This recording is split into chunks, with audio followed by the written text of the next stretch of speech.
10 most dirtiest countries of world.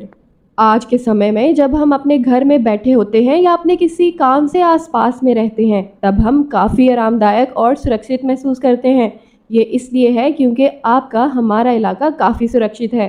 मगर आपको पता है कि दुनिया में ऐसे काफ़ी खतरनाक देश हैं जहां रहने वाले लोगों को हर तरह से एक अजीब सा डर रहता है। उनके साथ कब क्या हो जाए इसकी कोई गारंटी नहीं होती और यहाँ रहने वाले नागरिकों को अपनी सुरक्षा के लिए खुद ही नुकसान उठाना पड़ता है। आइए आज हम ऐसे ही टॉप 10 खतरनाक देशों के बारे में जानते हैं जहां रहना खुद में ही काफ़ी मुश्किल है।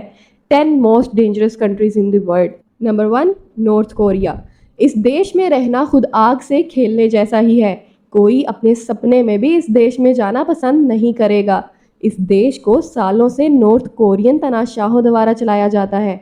अगर देश का कोई नागरिक उनकी इस सरकार का विरोध करे तो उन्हें सख्त से सख्त सजा दी जाती है। इस देश ने अपने नागरिकों के लिए काफी सारे सख्त नियम भी बनाकर रखे हैं। अगर कोई नागरिक किसी नियम का पालन ना करे तो उन्हें दंडित किया जाता है, जिसमें मौत की सजा भी शामिल होती है। नॉर्थ कोरिया देश खुद में ही अपनी पॉलिसीज बनाता है और इससे बाकी देश दुनिया से कोई लेना देना नहीं होता। नंबर 2, अफगानिस्तान। इस देश को भी दुनिया की सबसे खतरनाक देश और जगहों में से एक माना जाता है। इस देश ने आज तक काफ़ी सारे इंटरनल वॉर्स देखे हैं जिनमें हजारों लोगों की मौत हो चुकी है, जिनमें काफ़ी संख्या में बच्चे भी शामिल हैं। अमेरिका में हुए साल 2001 के आतंकी हमले के बाद से ही अमेरिकी आर्मी को यहाँ तैनात रखा गया है और इनकी सेना और तालिबानी हमलावरों में इंटरनल वॉर हमेशा जारी रहता है। अफगानिस्तान में दुनिया के किसी भी देश के तुलना में युद्ध और आतंकवाद से सबसे ज्यादा लोगों की मौतें हुई हैं। Number 3, Syria. इस देश को भी दुनिया की सबसे खतरनाक देश और जगहों में से एक माना जाता है। इस देश ने भी अफगानिस्तान की तरह काफ़ी सारे इंटरनल वॉर्स देखे हैं जिनमें हजारों लोगों की मौत हो चुकी है। इस देश में भी अमेरिकी सेना और तालिबानी हमलावरों में इंटरनल वॉर हमेशा जारी रहता है। Number 4, Iraq. इसे दुनिया का चौथा सबसे खतरनाक देश माना जाता है। यहाँ काफ़ी सारे ह्यूमन राइट्स का उल्लंघन होता है। खासकर अमेरिका से यहाँ इराक आने वालों को सबसे ज़्यादा वायलेंस और किडनैपिंग का खतरा होता है। इस कारण कई देशों ने अपने नागरिकों को यहाँ जाने से पहले 1000 बार सोचने का अलर्ट जारी किया हुआ है। Number 5, south Sudan.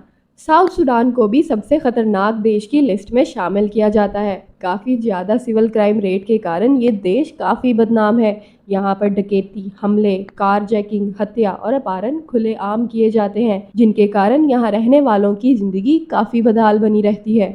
Number 6, Yemen. इस देश में रहना भी किसी खतरे से खाली नहीं। इस देश में भी युद्ध छिड़ा हुआ है, जिसके कारण काफ़ी बड़ी संख्या में लोगों की मौत होती है, जिनमें काफ़ी बच्चे भी शामिल हैं। यमन में सब युद्ध के कारण लोगों का जान जीवन बुरी तरह प्रभावित हुआ है। Number 7, Somalia. इस खतरनाक देश की लिस्ट में अगला नाम सोमालिया का आता है। इस देश के लगभग सभी शहरों में अपहरण का डर काफ़ी अधिक है। यहाँ अपराधी खुलेआम इस जुर्म को अंजाम देता है। यहाँ काफ़ी खतरनाक हमले भी होते रहते हैं, जिसकी वजह से इंटरनेशनल हवाई अड्डे, सरकारी इमारतें, होटल और रेस्टोरेंट पर हमेशा खतरनाक हमले होते रहते हैं। इनमें ज़्यादातर सरकारी कंपनियों, विदेशियों और यूनाइटेड नेशन की कंपनियों को शामिल किया गया है। Number 8, Libya. लीबिया को दुनिया का सबसे खतरनाक देश माना जाता है। लीबिया ने अब तक अपराध, नागरिक हमले, खतरनाक घटनाएं और आतंकवादियों के उचित स्टार का अनुभव किया है। लीबिया में अलग अलग नागरिक सेनाओं के स्टार और संसाधनों के लिए अधिकतर हिंसाएं भड़कने के कारण ही होती हैं। इस तरह की हिंसा के कारण काफी लोगों की मौत हुई है। Number 9, Congo. इस देश का नाम भी शामिल है दुनिया के सबसे खतरनाक देशों में।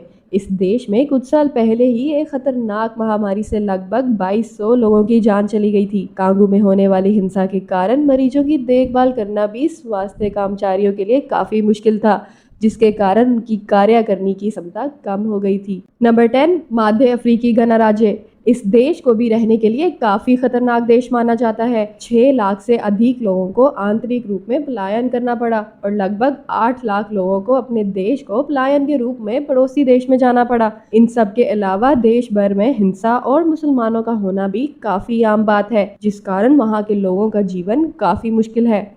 जैसा कि हमने अब तक इन देशों के बारे में सोचा है और वहाँ के लोग किस तरह की ज़िंदगी जीते हैं, हमें अपने चारों तरफ एक बार गौर से देखना चाहिए और ये देखना चाहिए कि हमारे आसपास का माहौल कैसा है। अगर सब कुछ ठीक ठाक हो तो हमें भगवान का धन्यवाद करना चाहिए कि हमारा जन्म उन सभी देशों में नहीं हुआ जहाँ लोगों की ज़िंदगी खराब है। ऐसा है कि आज आप लोगों को कुछ नया सीखने को ज़रूर मिलेगा। हम फिर मिलेंगे, तब तक चैनल को लाइक, शेयर और सब्सक्राइब करना मत भूलिए।